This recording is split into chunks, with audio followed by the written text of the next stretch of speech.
Have you ever seen an injustice and wondered why no one spoke up? A story in the news, a rumor at the office, a situation so obviously wrong, yet met with a wall of silence. We call them cowards. We say we would have done differently, but silence is rarely a choice. It is a cage, and the most effective cages aren't built with steel bars, but with psychology. They are built by people we trust, people we admire, people in power. This is the story of how that cage is constructed, piece by piece, until the victim has forgotten they ever had a voice. To understand the architecture of silence, we must first understand the blueprint. It begins not with fear, but with promise. Not with threats, but with validation. Let's call our subject Anna. Anna was a brilliant, ambitious data scientist. After years of hard work, she landed her dream job at the prestigious Institute for Cognitive Advancement, a place known for its groundbreaking research into artificial intelligence and human thought. For Anna, this wasn't just a job. It was the pinnacle of her career. And at the heart of the institute was its director, a man we'll call Dr. Alistair Finch. To the outside world, Finch was a titan, a charismatic visionary whose name was on every major publication, whose TED Talks garnered millions of views. He was a master of his field, and he saw something special in Anna. This is the first and most critical phase of psychological manipulation by an authority figure, the golden stage. During her first few months, Finch showered Anna with praise. He called her insights revolutionary. He invited her to exclusive meetings with senior staff, telling everyone she was his new prodigy. He spoke of a grand future where she would co-author papers with him, lead her own department, and change the world. This isn't simple flattery. It's a sophisticated psychological technique known as future pacing. The manipulator paints a vivid, irresistible picture of a shared future. This does two things. First, it creates a powerful bond of loyalty and gratitude. Anna didn't just respect Finch. She felt indebted to him. He was the gatekeeper to the future she'd always dreamed of. Second, it establishes a high-stakes emotional landscape. The promise of this amazing future becomes the prize, and the fear of losing it becomes the ultimate punishment. Dr. Finch wasn't just offering Anna a job. He was offering her an identity. And once a person's identity is tied to an authority figure, they will do almost anything to protect it. The bars of the golden cage were being forged, and Anna, feeling more seen and valued than ever before, willingly stepped inside. The illusion of the perfect workplace continued for almost a year. Anna was producing the best work of her life, developing a predictive algorithm that was more accurate than anything the Institute had ever seen.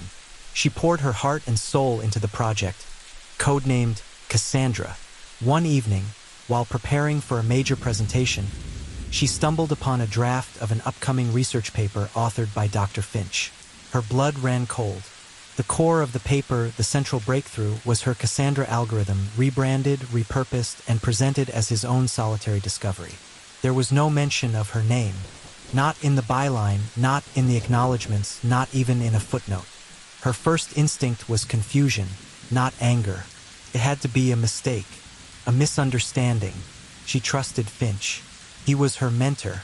The next morning, she approached him, her heart pounding. This is the moment of the first test. The victim has discovered a crack in the facade. The manipulator's response is not to apologize, but to deploy the second tool of silence, strategic isolation. When Anna presented her concerns, Finch didn't get angry.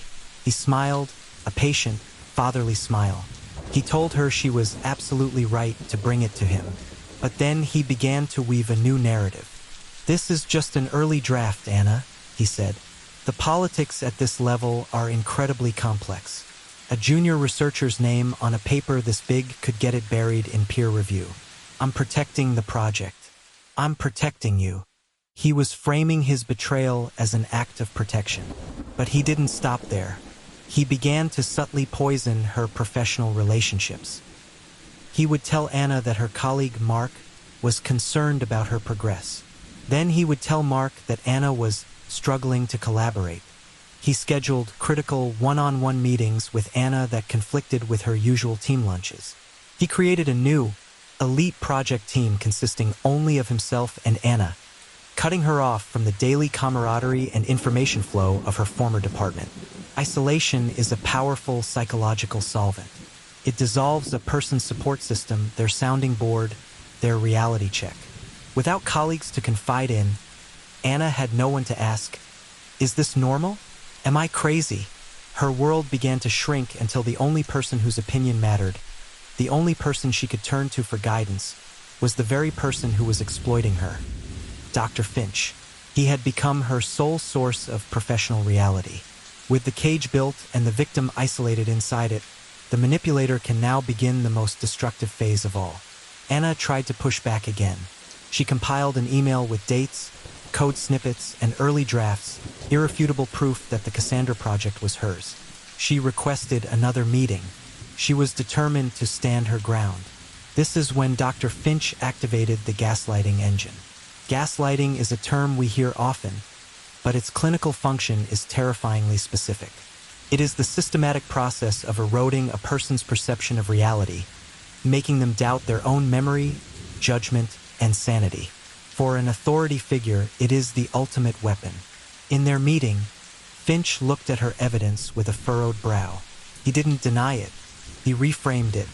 "Anna," he said, his voice laced with concern, "I remember these discussions, but you're misremembering my role.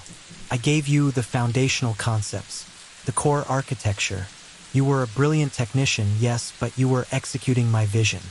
Don't you remember our whiteboard session in my office last March?"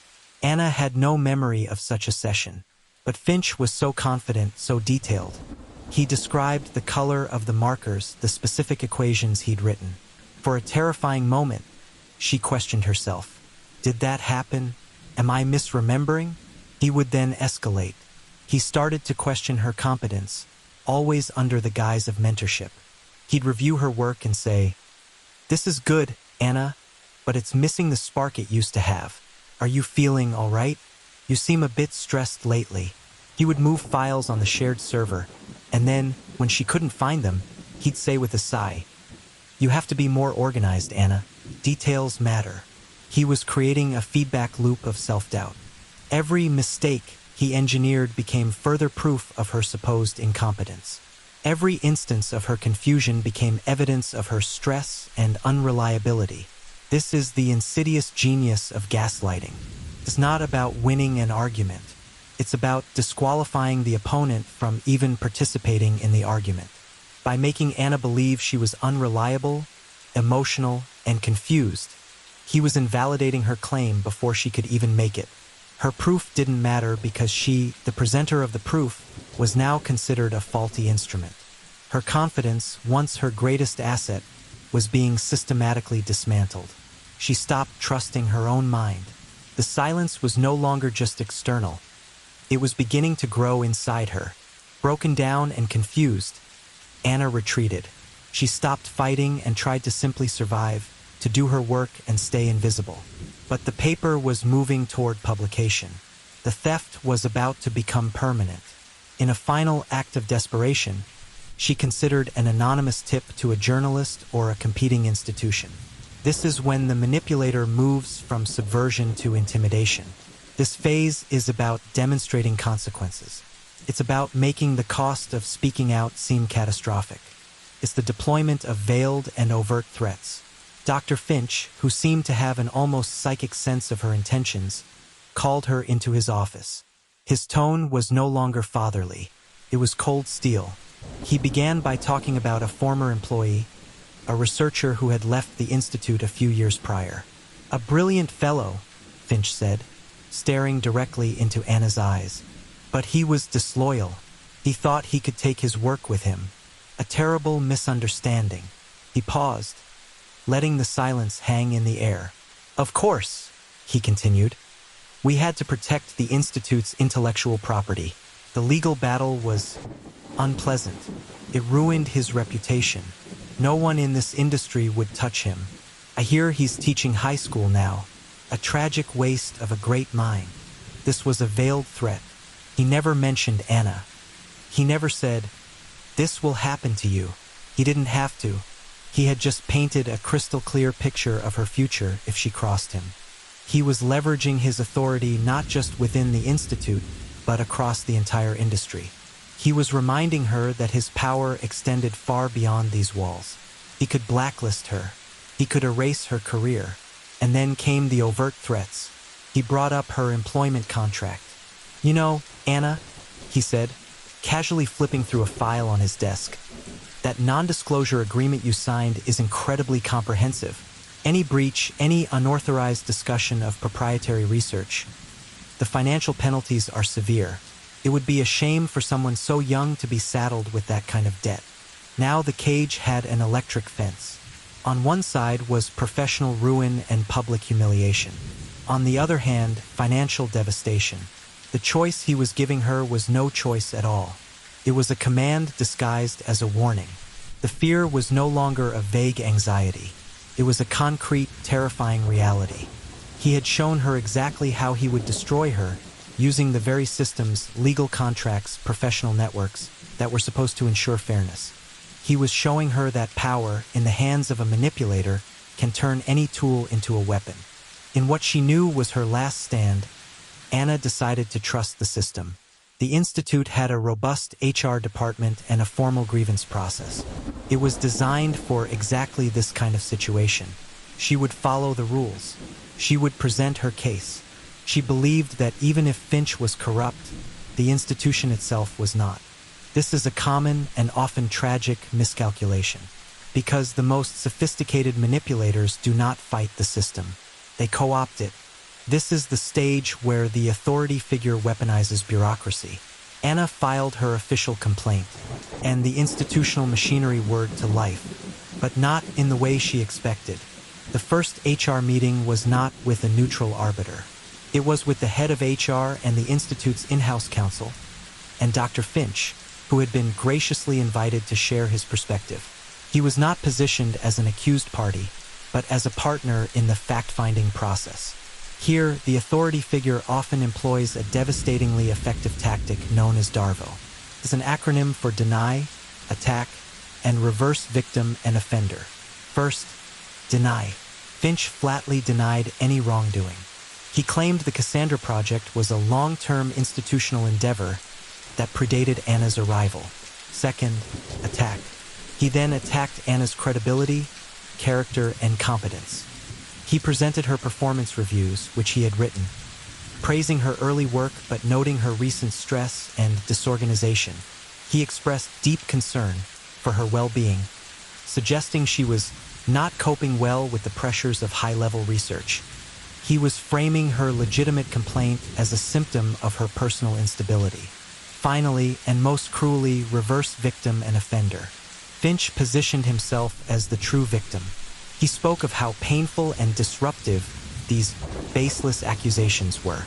He was the benevolent mentor, being attacked by an unstable and ungrateful protege. The institution, whose primary interest is protecting itself from liability and scandal, now saw a clear path. Siding with Anna was risky. She was a junior employee. Siding with Dr. Finch, the public face of the Institute and its rainmaker, was safe. The official process became a war of attrition. HR demanded mountains of documentation, all of which Finch's lawyers would contest on technicalities. Meetings were scheduled, then postponed at the last minute, forcing Anna to constantly live in a state of anxious preparation. The process was designed to exhaust her, to bleed her dry emotionally and financially. The system wasn't there to find the truth. It was there to manage a problem. And Anna, by speaking up, had become the problem. The final wall of the cage had slammed shut. It was a wall made of policies, procedures, and the cold, rational self-interest of an institution protecting its most valuable asset. The final report from HR was a masterpiece of corporate non-language. It found no conclusive evidence of misconduct, but acknowledged interpersonal conflicts and communication breakdowns. It recommended mediation and a mutually agreed-upon separation. They offered her a severance package. It came with a thick, ironclad non-disclosure and non-disparagement agreement. To get the money she needed to live, to move on, she had to sign a document legally binding her to silence. She could never speak of what happened. She could never tell her story. This is the final act, the formalization of silence. The manipulation is codified into a legal document. The silence is no longer just a psychological state. It is a contractual obligation. Anna signed. She took the money and walked away. Dr. Finch's paper was published to great acclaim. He won another prestigious award. His career soared to new heights. He continued to be seen as a charismatic visionary, a benevolent leader shaping the future. Anna's story did not end in a dramatic courtroom victory. It ended in a quiet, soul-crushing whisper. She was not silenced because she was weak, or cowardly, or didn't have proof. She was silenced by a masterfully executed psychological campaign, waged by an authority figure who knew exactly which levers to pull. He built a golden cage of promise. He isolated her from her support. He dismantled her reality through gaslighting. He threatened her with total ruin. And he turned the very system designed to protect her into his most effective weapon. She didn't choose silence. Silence was imposed upon her. It was the only door she was offered out of a maze designed to destroy her.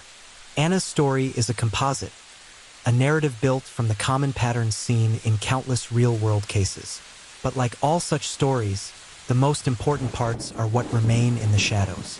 The gaps, the silences, the lacuna. We know Anna's story. But what about the researcher Dr. Finch mentioned, the one now teaching high school? What is his story? What proof did he have? What was in the HR file that was sealed during his unpleasant legal battle? The record is incomplete. The lacuna remains. How many other Annas were there at the Institute? How many junior researchers quietly left, their ambitions broken, their silence purchased with a severance check and an NDA? We see the success of the authority figure, but we rarely see the trail of broken careers and silenced voices he leaves in his wake. The full history is not written. The lacuna remains. What conversations happened behind the closed doors of the HR department and the legal office? What was in the minutes of those meetings? What was the cost-benefit analysis that led the institution to protect a powerful predator over a truthful victim? Those records are privileged, confidential, or destroyed. They are the missing pages in the story of institutional complicity. The lacuna remains. The greatest triumph of a manipulative authority figure is not just winning. It's erasing the game itself. It's creating a reality where the abuse is not just unproven, but officially non-existent. Silence, then, is not an absence of noise. It is the presence of a void, a carefully constructed, fiercely guarded space where a story should be. And when we see injustice met with silence, perhaps we shouldn't ask, why didn't they speak? Perhaps we should ask, who and what is forcing them not to? The truth is not always found in the stories that are told. It is often screaming from the ones that aren't.